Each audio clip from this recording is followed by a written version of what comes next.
סוכות שמח וברוכים הבאים ללא נגעתי, שעשרון הלימבו המיוחד לסוכות, הראשון מסוגו בעולם. החוקים שלנו נורא ברורים. כל מתחרה צריך לעשות הכל כדי לעבור מתחת לקו של הלולב בלי לגעת בו. וכדי לעשות את זה עוד יותר מעניין, כל סיבוב אנחנו מורידים את הקו של הלולב ב10 סנטימטרים. הנה זה הולך לקרות ממש עכשיו. נמצאים איתי כאן חן, לירז, שחר ודודו, מוכר לי השם, צ'יקי בונג בונג בנג. מה המצב חן? סבבה. הכל טוב? את מתרגשת? מאוד. בת כמה את? 11. מאיפה את? מגבעתיים. מה, את מתרגשת מאוד? למה? כי זו פעם ראשונה שלי בטלוויזיה. כי זה פעם ראשונה שאת משחקת לימבו? כן? כן? לא לא, התאמנת לא. בבית? התאמנתי. כן, לא, תפסתי אותך, מצוין, אנחנו נראה איך את משחקת ממש בהמשך. מה קורה לירז? בסדר. הכל טוב? כן. בת כמה את? 10. את מתרגשת?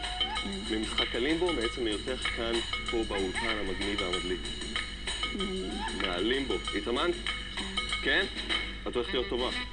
אוקיי, אנחנו נבדוק את זה ממש עוד שנייה. שחר, מה העניינים? בסדר. הכל טוב? כן. בת כמה את? 11. 11 גן, יש לנו פה 11, זה מטורף. איך הולך להיות בלימבו? טוב.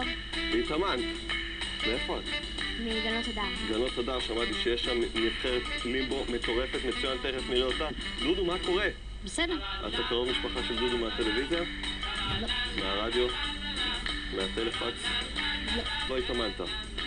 התאמנתי, שיחקתי הרבה. שיחקת הרבה. אוקיי, נראה לי הולך להיות כאן קרב מותח וקשה בטירוף. אנחנו תכף קורא, חברים, זה הולך להתחיל. הסדר שלנו הוא דודו, שחר, לירז ואז חן. חברים, בואו תתכוננו, תתמקמו לכם כאן בטור מטורף אל קו הלימבו, כי זה מתחיל. טור, פה. מכאן אחריי, טור. 10 שניות יש לכם. 10, 9, 8, 7, 6, 1. מעולה. אוקיי, זה הולך לקרות. הנה זה קורה. בהצלחה לכולם.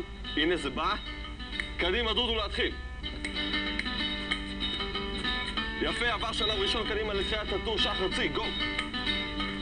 קדימה, אוקיי, לירז לצאת, זה שלב ראשון, זה אמור להיות בקטנה בשבילכם, התאמנתם, כולם, כן, קדימה, לתת לה, הופה, בקטנה, יפה, כולם עברו, זה יורד ב10 סנטימטרים, אוקיי, מתחיל להיות כאן מעניין, יאללה, דודו, גו!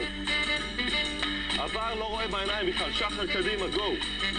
זה רק שלב שני, קדימה, לירז, גו! בקטנה, כן, גו! אין, אתם לא רואים בעיניים, עוד 10 סנטימטרים, בלי בכלל למצמץ. דודו, גו! זה מתחיל להיות קצת לשפשף שם, שחר, גו! זה היה על גבול הלא חוקי. סבבה, עבר בינתיים לכרגע, לירז, קדימה. מצוין, קדימה, כן.